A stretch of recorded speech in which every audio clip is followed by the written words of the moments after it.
नमस्कार दोस्तों। आज हम पढ़ेंगे लेबोरेटरीज वैल्यू। लेबोरेटरीज वैल्यू में हम बात करते हैं, सबसे पहले पढ़ते हैं serum sodium. Okay, serum sodium है, डिनोट हम N+ आयन से डिनोट करते हैं। A major cation of extracellular fluid. ये क्या है? मेजर केटाइन है extracellular fluid. Okay, function of the sodium, function क्या है? Maintain osmotic pressure and acid base balance. Okay, and assist in the transmission of nerve impulse. समझे कि जो serum sodium है वो एक मेजर केटाइन है एक्स्ट्रा सेलुलर फ्लूइड, और इसका जो मेन फंक्शन होता है ऑस्मोटिक प्रेशर और एसिड बेस बैलेंस को क्या करता है? मेंटेन करता है, assist in the transmission of nerve impulse, और असिस्ट करता है नर्व इम्पल्स के ट्रांसमिशन में। एब्जॉर्ब की बात करते हैं, is absorb from the small intestine and excreted in the urine in amount dependent on the dietary intake. Okay, इसका जो एब्जॉर्प्शन होता है वो स्मॉल इंटेस्टाइन के द्वारा होता है और एक्सक्रीटेड इन द यूरिन। ठीक, ये अमाउंट डिपेंड ऑन करता है dietary intake. Normal values of serum sodium is 135 to 145 मिलीक्यूलेंट per litre. 135 to 140 millimole या पर लीटर होती है। ओके,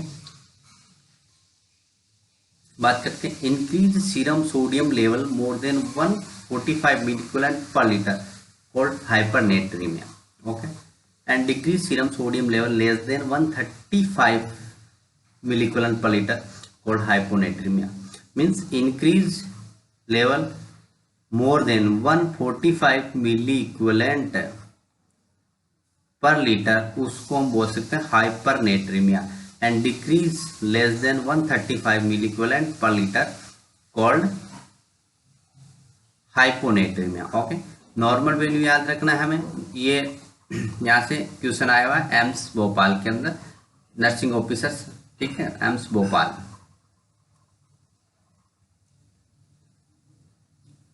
ओके, और यहाँ से एक क्वेश्चन यहाँ से भी बनता है। वो क्या बनता है कि ऑप्शन हमें क्वेश्चन देगा major cation of extracellular fluid, option दे दिया, तो ऑप्शन ए दे दिया मान लीजिए सोडियम, बी दे दिया पोटेशियम, सी दे दिया मैग्नीशियम और डी दे दिया क्लोराइड। तो इसका जो राइट आंसर होगा major cation of extracellular fluid is the sodium. Okay, तो राइट आंसर होगा इसका ए। तो इस प्रकार क्वेश्चन बनेगा। ठीक है, तो सोडियम के बारे में हो गया। नेक्स्ट चलते हैं हम पोटेशियम। सीरम पोटेशियम ए मेजर इंट्रासेल्युलर केटाइन होता है। क्या होता है? Intracellular cation. ठीक है, K+ आयन से डिनोट करते हैं इसको। ठीक है, ये मेजर इंट्रासेल्युलर केटाइन होता है। पोटेशियम के फंक्शन की बात करते हैं तो potassium regulate cellular water balance, electrical conduction in muscle cells and acid base balance. Okay, the body obtain potassium through dietary ingestion and kidney preserve and excrete potassium depending on the cellular need. Okay, इसका मतलब होता है कि जो body है potassium कहाँ से प्राप्त करती है? डाइट से, जो हम डाइट लेते हैं वहां से, और किडनी कम ज्यादा एक प्रिजर्व करती है और एक्सक्रीट भी करती है डिपेंडिंग होता है सेलुलर। जैसे सेल की आवश्यकता अनुसार किडनी क्या करती है? प्रिजर्व भी करती है और एक्सक्रीट भी करती है। Potassium level are use to evaluate cardiac function, renal function, gastrointestinal function and the need for IV replacement therapy. Okay, potassium evaluate करता है किसका? कार्डियक फंक्शन है, रीनल फंक्शन है, gastrointestinal function. Okay, normal values of potassium, normal values potassium is 3.5 to 5 milliequivalent per litre या 3.5 to 5 millimole पर litre भी बोलते हैं। ओके, तो इसकी वैल्यू हमें याद रहनी चाहिए। कितनी होती है पोटेशियम की? जो वैल्यू कितनी होती है? 3.5 to 5 मिलीक्यूलेंट पर लीटर होती है। वो same increase serum potassium level more than 5 milliequivalent per litre cold hyperkalaemia. अगर सीरम पोटेशियम का लेवल सॉरी 5 से ज़्यादा होता है पोटेशियम का तो उसको हाइपरकैलेमिया बोलते हैं, सकते नहीं है, बोलते हैं। और decrease serum potassium level less than 3.5 मिलीक्यूलेंट per litre called hypokalemia. अगर 3.5 से कम है, 3.5 मिलीक्यूलेंट से कम है तो उस कंडीशन को हमें हाइपोकैलेमिया बोलते हैं। ओके, नेक्स्ट चलते हैं। Magnesium normal serum magnesium level is the 1.6 to 2.6 mg 1.6 to 2.6 mg पर डीएल। नॉर्मल क्लोराइड की बात करते हैं तो chloride normal serum chloride level is 97 to 107 मिलीक्यूलेंट per litre. And phosphorus की बात करते हैं तो normal serum level is 2.7 to 4.5 mg पर डीएल। तो हमें सबकी वैल्यू याद होनी चाहिए। अब एक बार मैं वापस रिवाइज कर देता हूँ। सोडियम की कितनी होती है, 135 to 145 milliequivalent per litre. Potassium की बात करते हैं तो 3.5 to 5 milliequivalent per litre. Magnesium की बात करते हैं तो कितनी थी, 1.6 to 2.6 mg पर डीएल। क्लोराइड की बात करते हैं तो 97 to 107 milliequivalent per litre. और अब बात है फॉस्फोरस की, तो इसकी वैल्यू होती है 2.7 to 4.5 mg पर डीएल। ओके, ये value activated partial thromboplastin time APTT, activated partial thromboplastin time APTT. The APTT evaluates how well the coagulation sequence, means intrinsic clotting system, is functioning by measuring the amount of time it takes in seconds for recalcified citrate plasma to clot after partial thromboplastin is added to it.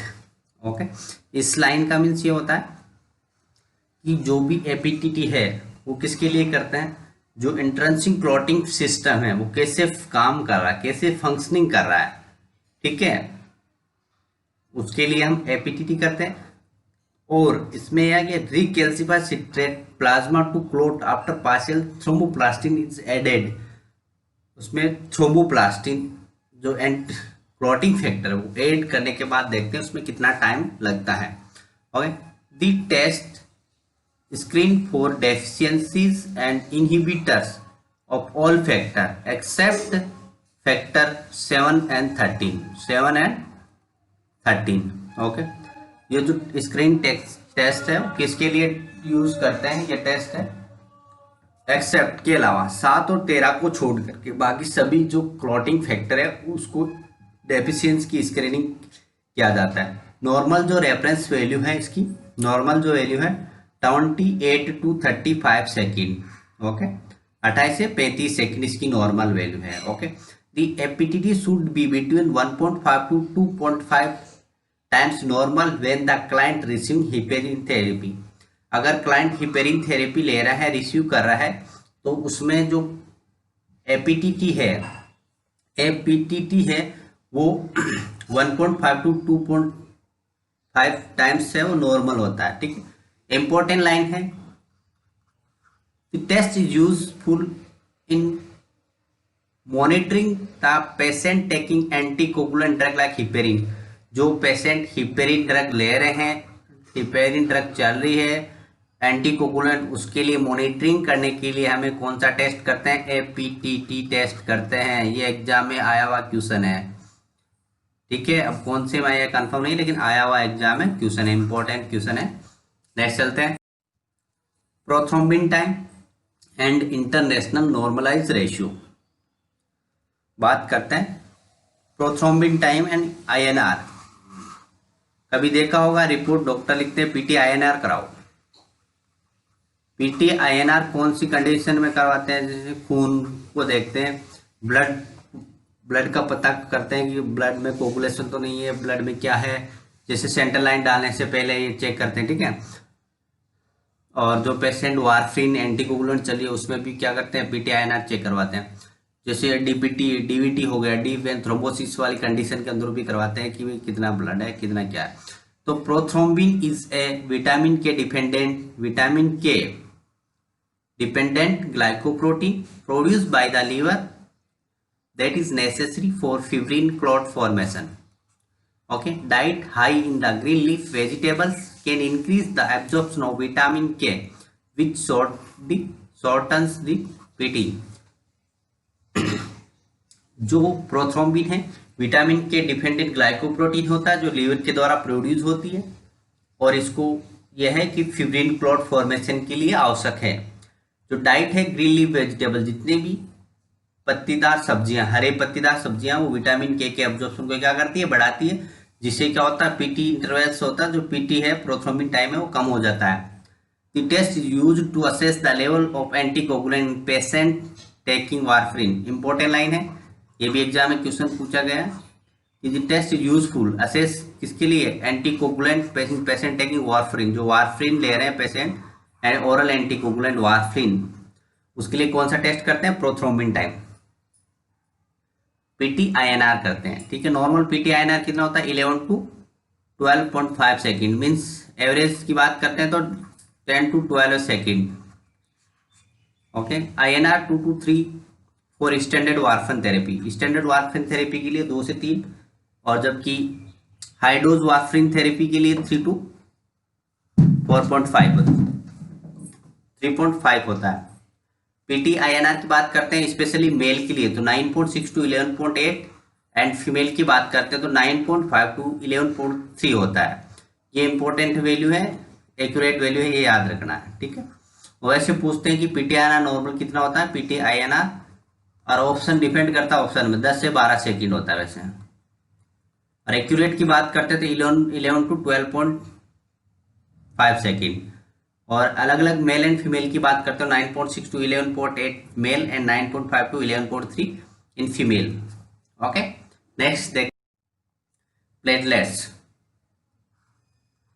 Platelets की बात करते हैं तो platelets function in haemostatic plug formation, clot retraction and coagulation factor activation होता है।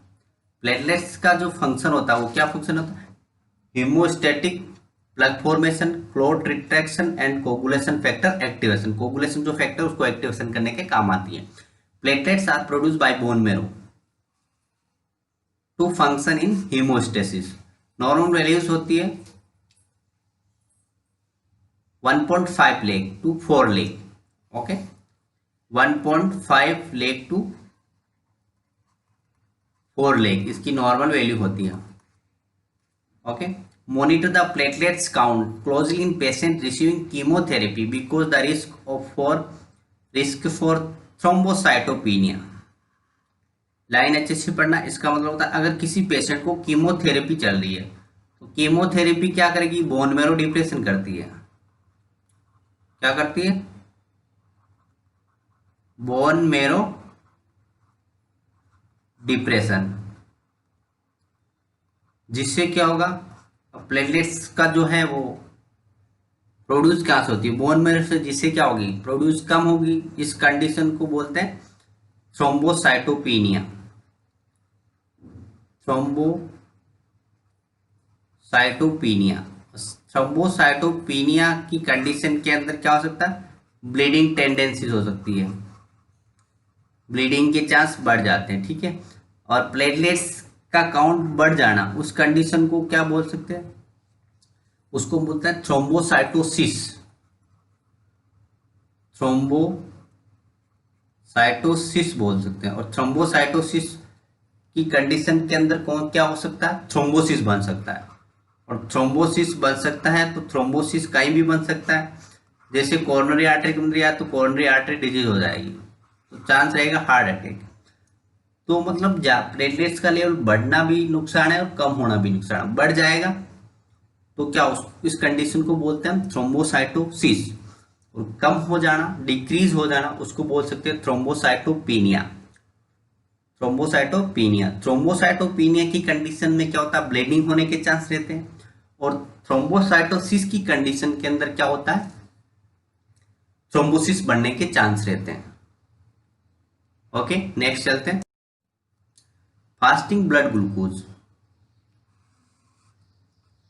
Fasting blood glucose, glucose is a monosaccharide. ठीक है, glucose क्या है, एक मोनोसेकेराइड है। जैसे सेकेराइड होते हैं मोनोसेकेराइड, डाइसेकेराइड, पॉलीसेकेराइड, वैसे ग्लूकोज क्या है, मोनोसेकेराइड है। ठीक है, found in fruits and is, ये फ्रूट के अंदर पाया जाता है।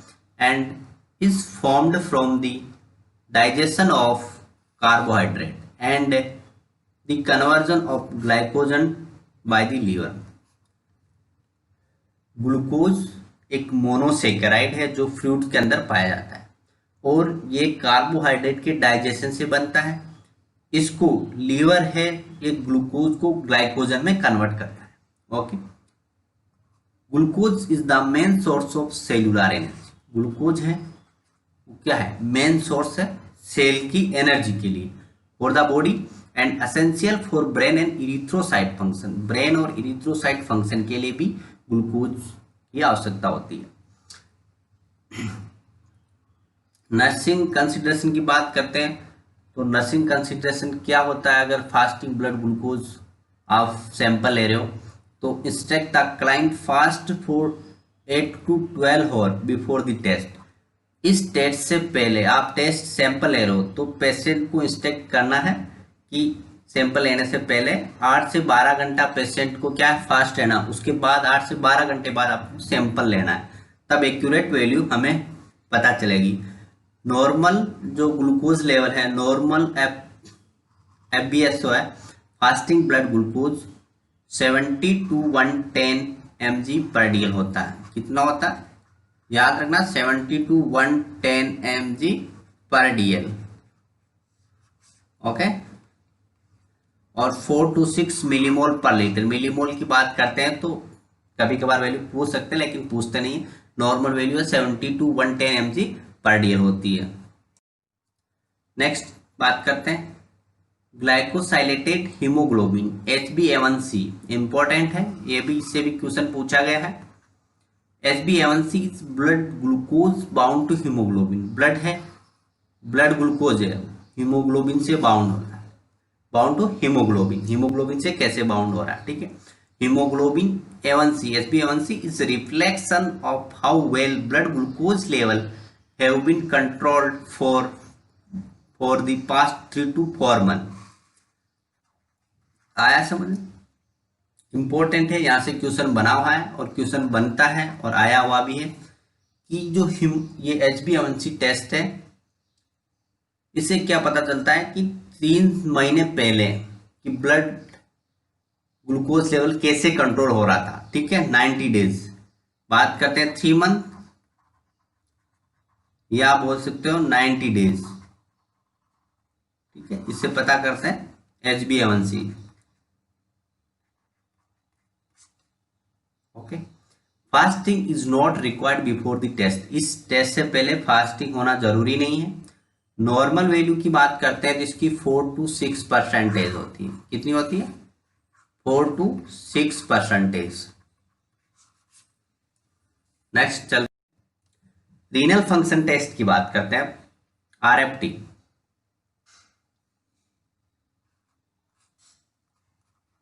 रीनल फंक्शन स्टडीज या बोल सकते हैं RFT, शॉर्ट फॉर्म होती है RFT, रीनल फंक्शन टेस्ट। ठीक है, सबसे पहले बात करते हैं सीरम क्रिएटिनिन।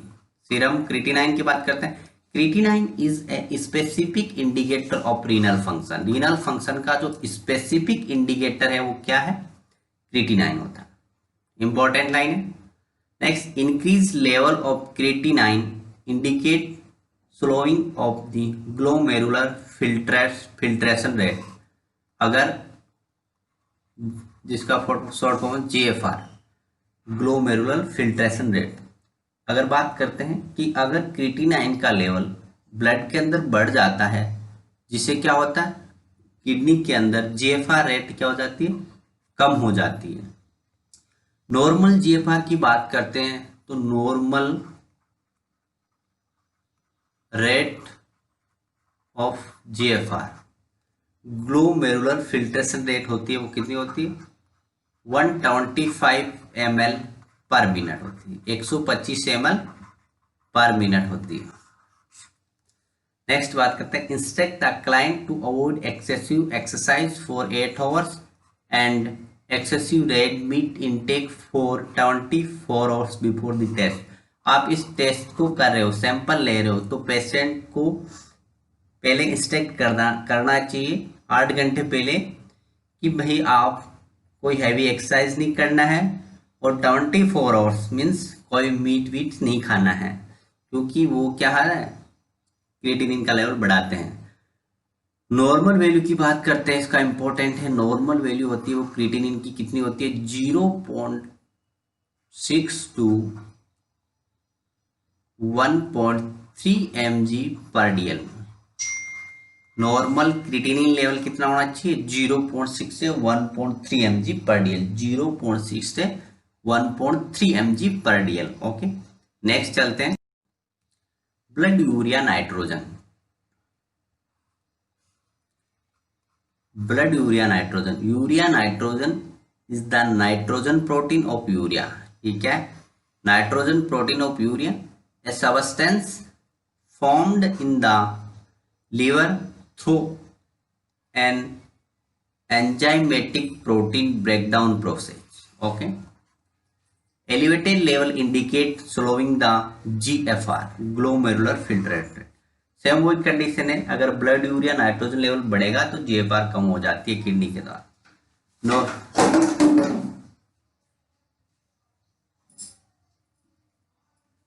तो नॉर्मल वैल्यू क्या हो जाती है डिक्रीज हो जाती है, किसके अंदर जीएफआर। क्यों हो जाती है, जीएफआर फंक्शन देखते हैं, जब वैल्यू कब बढ़ेगी, इंक्रीज कब होगा, जब जीएफआर कम होगा, ग्लोमेरुलर रेट कम होगी, तभी तो इनकी वैल्यू बढ़ेगी। तो अगर वैल्यू बढ़ रखी है तो जीएफआर कम है।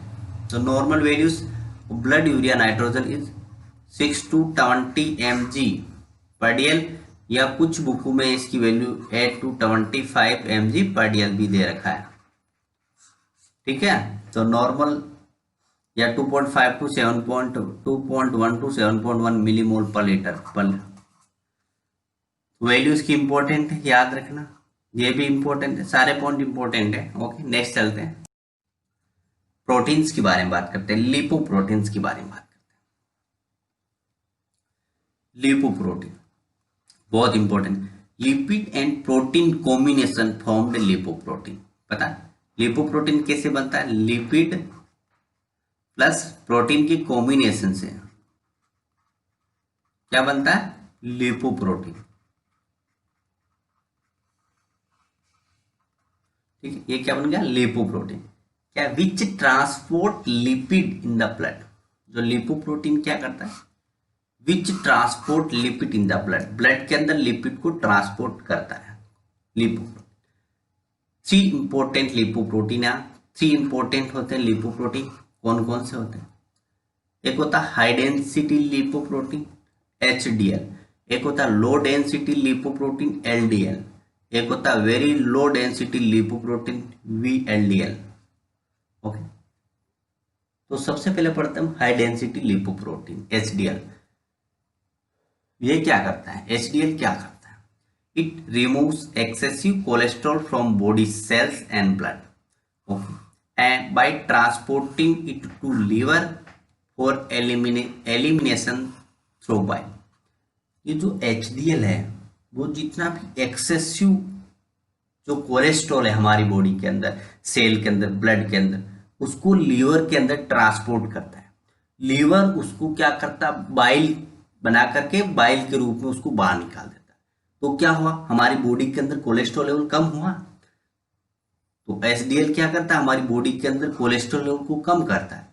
तो इससे क्या, it prevent accumulation of cholesterol in the body. तो ये क्या करता है, हमारी बॉडी के अंदर कोलेस्ट्रॉल को एक्यूमुलेशन होने से रोकता है। इसलिए क्या होती है, it decrease risk of CAD, जिससे क्या होती है, कोरोनरी आर्टरी डिजीज की हमारे रिस्क कम हो जाती है। दैट इज वाई, इसलिए it is called good cholesterol, इसलिए एचडीएल को हमें गुड कोलेस्ट्रॉल के नाम से जानते हैं। गुड कोलेस्ट्रॉल की बात करते हैं तो कौन सा होता है, गुड कोलेस्ट्रॉल। एचडीएल लेवल बढ़ा है तो कोई दिक्कत नहीं है, वो क्या गुड कोलेस्ट्रॉल है, एचडीएल, हाई डेंसिटी लिपोप्रोटीन एक गुड कोलेस्ट्रॉल है। नेक्स्ट बात करते हैं लो डेंसिटी लिपोप्रोटीन, ठीक है। It accumulates cholesterol in the body by transporting it to smooth muscle fibre of arteries and other extrahepatic tissue from the liver.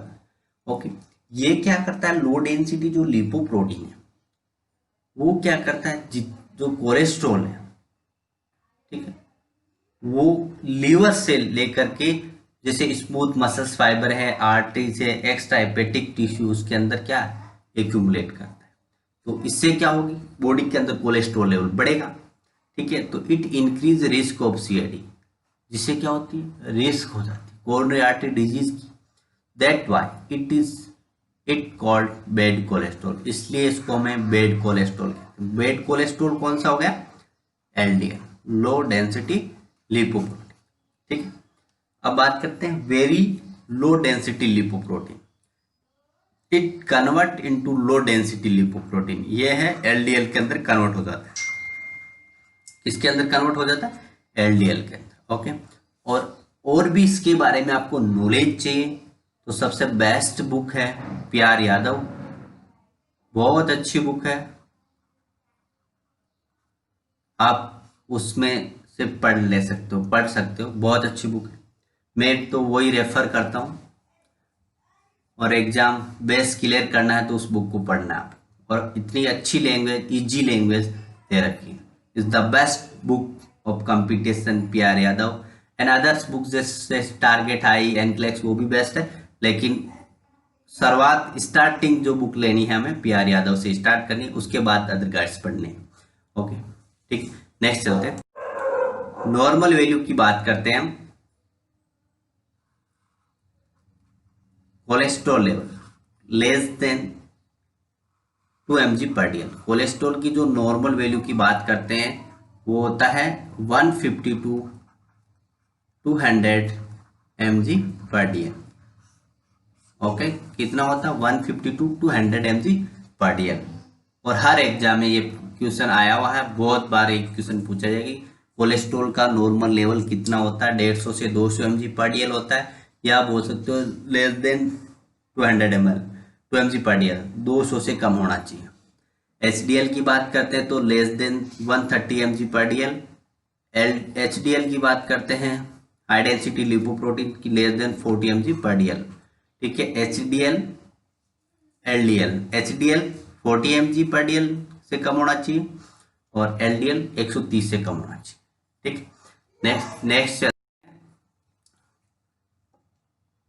Normal value of RBC.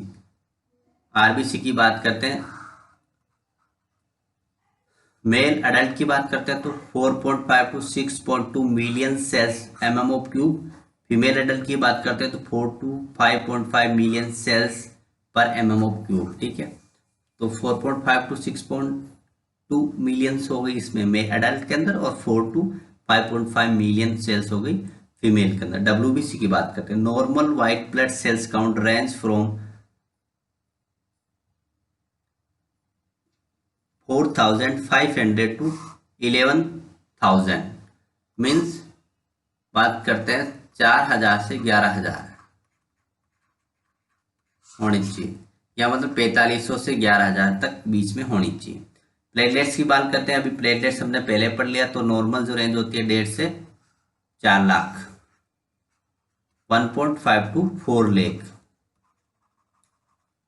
ठीक है। Next चलते हैं, haemoglobin level, बहुत important चीज है haemoglobin level की बात करते हैं। अडल्ट फीमेल की बात करते हैं तो 12 to 50 mg/dl, और अडल्ट मेल की बात करते हैं तो 40 to 60 mg/dl, 14 to 60 mg, 14 to 60, 40 नहीं 14 to 60, 14 से 16 mg/dl और 12 से 15 mg पर डेल फीमेल के अंदर।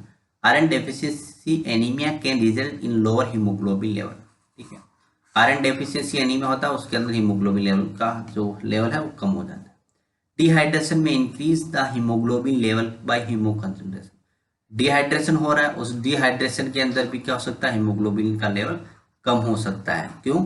क्योंकि हीमो कंसंट्रेशन की वजह से। ठीक है, heart failure and chronic obstructive pulmonary disease means COPD. Heart failure और सीओपीडी के अंदर भी क्या हो सकता है, हीमोग्लोबिन लेवल बढ़ जाता है। रिजल्ट, इसका रिजल्ट ये है कि body need for more oxygen carrying capacity, और बॉडी को ऑक्सीजन है वो क्या होता है, ज़्यादा जरूरत पड़ती है। जरूरत ज़्यादा पड़ेगी तो वो हीमोग्लोबिन की मात्रा को बढ़ाएगी। Next, serum enzyme and cardiac marker की बात करते हैं। तो सीरम एंजाइम की एंड कार्डियक मार्कर, सबसे पहले सीरम एंजाइम पढ़ते हैं। Creatine kinase CK. CK is an enzyme found in muscles and brain tissue that reflects tissue catabolism result from cell trauma। Cell के अंदर ट्रॉमा होगा की वजह से क्या होता है, मसल और ब्रेन के अंदर ये एंजाइम पाया जाता है, जिसकी वजह से लेवल बढ़ जाएगा। The CK level begin to rise within 6 hours of muscle damage. Muscle damage के 6 घंटे में CK लेवल्स बढ़ जाता है। पीक, जो इसकी पीक वैल्यू होगी वो होगी 18 hours and return to normal 2 to 3 days. क्या होता है कि जैसे भी मसल डैमेज हुई विद इन 6 आवर के अंदर क्या होता है, लेवल CK का लेवल बढ़ने लग जाता है। पीक होगा 18 आवर्स, 18 आवर्स बाद में इसका पीक लेवल बढ़ जाएगा, फिर धीरे धीरे वापस नॉर्मल आ जाएगा 2 से 3 दिन के अंदर। Okay, the test for CK is perform to detect myocardial या स्केलेटल मसल डैमेज और CNS डैमेज। ठीक है, जो CK का जो होता है क्रेटिनाइन काइनेज, वो हमें मायोकार्डियल, स्केलेटल और CNS जो डैमेज है उसके अंदर किया जाता है। Normal values CK is creatinine kinase is 26 to 174, 26 से 174 यूनिट पर लीटर होना चाहिए। इंपॉर्टेंट आइसो एंजाइम इंक्लूड जैसे CKMB है वो कार्डियक के लिए होता है, CKBB ब्रेन के लिए होता है, CKMM होता है वो स्केलेटल मसल्स के लिए होता है। किसके लिए होता है, iso enzyme CKMB cardiac, CKBB brain, CKMM होता है स्केलेटल मसल के लिए होता है। ठीक है, नेक्स्ट चलते ट्रोपोनिन। ट्रोपोनिन क्या होता है, troponin is a regulatory protein found in striated muscle. Striated means skeletal and myocardial. Okay, increased amount of troponin are released into blood stream when an infraction cause damage to the myocardium। Myocardium damage या infraction हो गया तो muscles क्या करें, तो troponin का level blood stream के अंदर बढ़ जाएगा। Troponin level elevates as early 3 hours after myocardial injury. Myocardial injury है होते ही जस्ट 3 घंटे के अंदर 3 आवर्स के अंदर ट्रोपोनिन लेवल बढ़ जाता है। Troponin are 2 types. ट्रोपोनिन्स होता है, ट्रोपोनाइन होते हैं, 2 प्रकार के होते हैं, troponin I and troponin T. Troponin I is the most important होता है। ट्रोपोनिन आई लेवल में remain elevated for 7 to 10 days and troponin T level may remain elevated for a long 10 to 14 days। Okay, troponin आई और troponin T. Troponin आई का जो level है वो 7 से 10 दिन तक ब्लड के अंदर रहेगा बढ़ा हुआ, जबकि ट्रोपोनिन टी का है वो कितने दिन, 10 से 14 दिन तक रहेगा। वैल्यूज की बात करते हैं तो ट्रोपोनिन आई की जो वैल्यू है लोअर देन 0.6 नैनोग्राम पर ml होती है, 0.6 नैनोग्राम पर ml, जबकि troponin T lower than 0.1 to 0.2 nanogram पर ml होती है। दोनों वैल्यू इंपॉर्टेंट है, याद रखना। इसकी कितनी होती है, ट्रोपोनिन आई की होती है 0.6 नैनोग्राम पर ml से कम होती है, जबकि ट्रोपोनिन टी की होती है 0.1 to 0.2 नैनोग्राम पर dl होती है। इसमें एक में ml एक में dl। ठीक है, अभी देखते हैं, नेक्स्ट चलते हैं।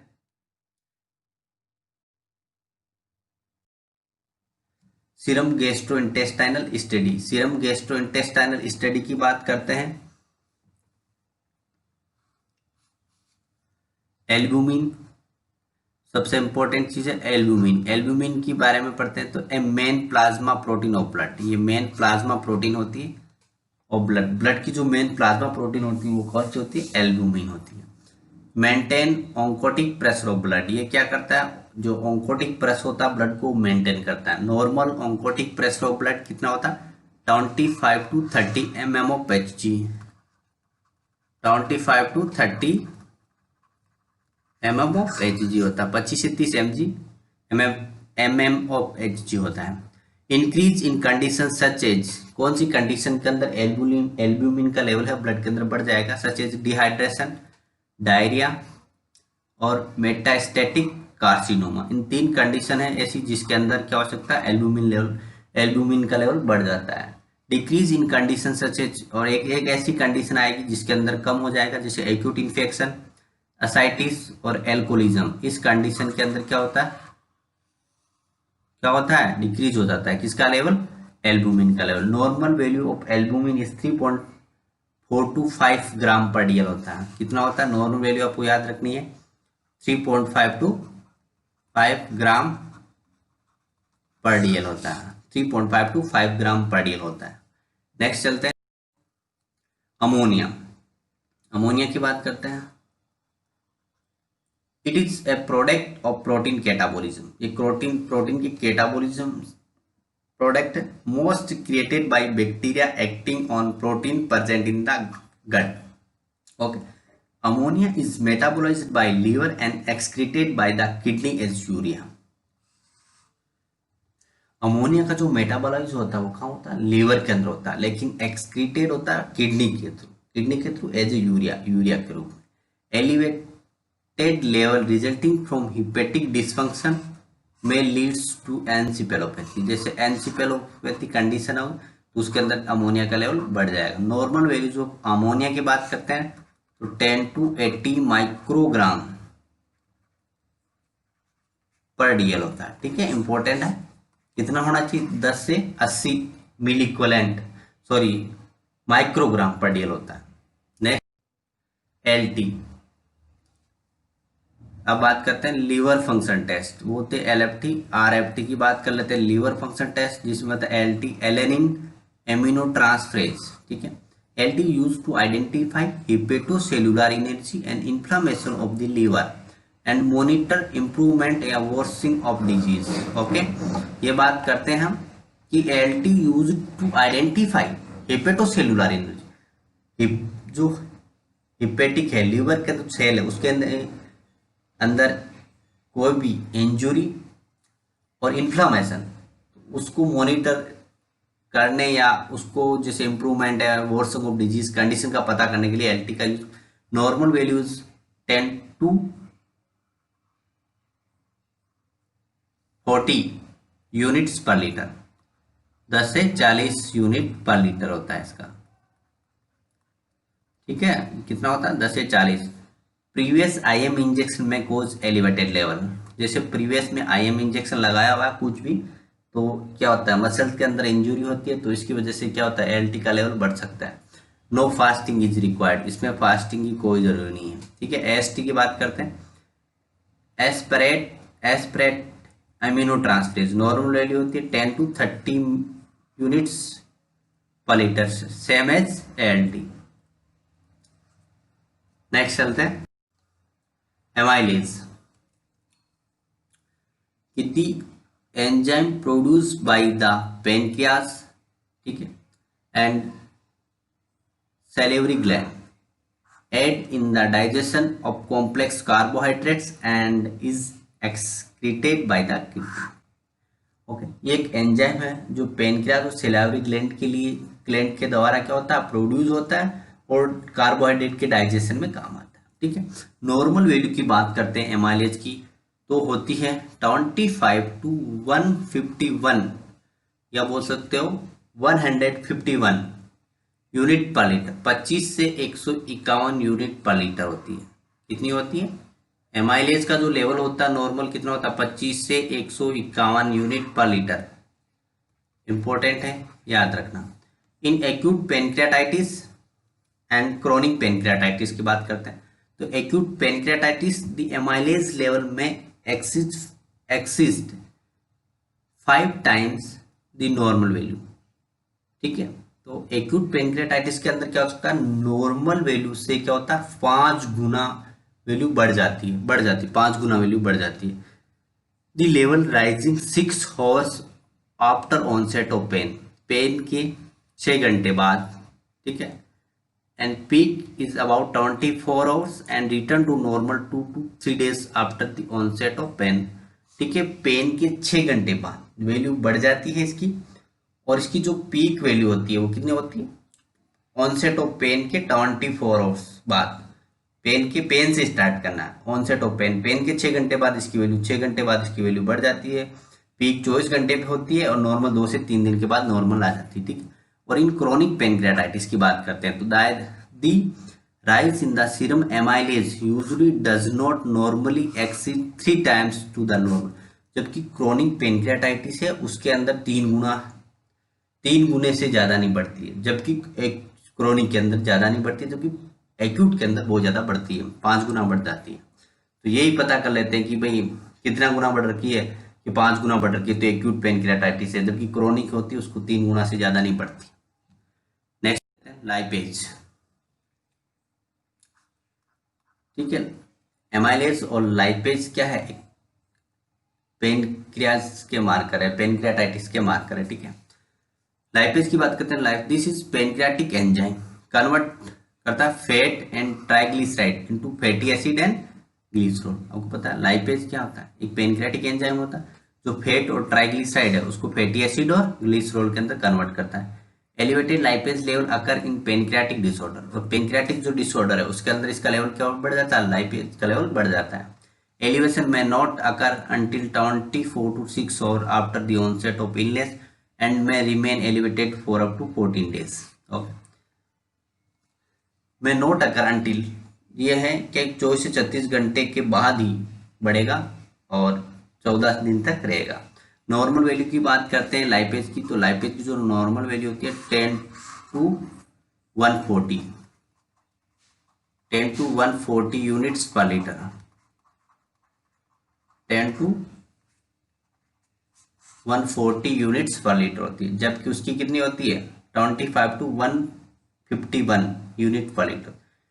एंडोस्कोपिक रिट्रोग्रेड कोलेंजियोपेनकेटोग्राफी ERCP में इंक्रीज लाइपेज एक्टिविटी, लाइपेज की एक्टिविटी को बढ़ा सकती है। अगर ये टेस्ट किया उसके बाद अगर सैंपल ले रहे हो तो इंक्रीज लाइपेज का बढ़ सकता है।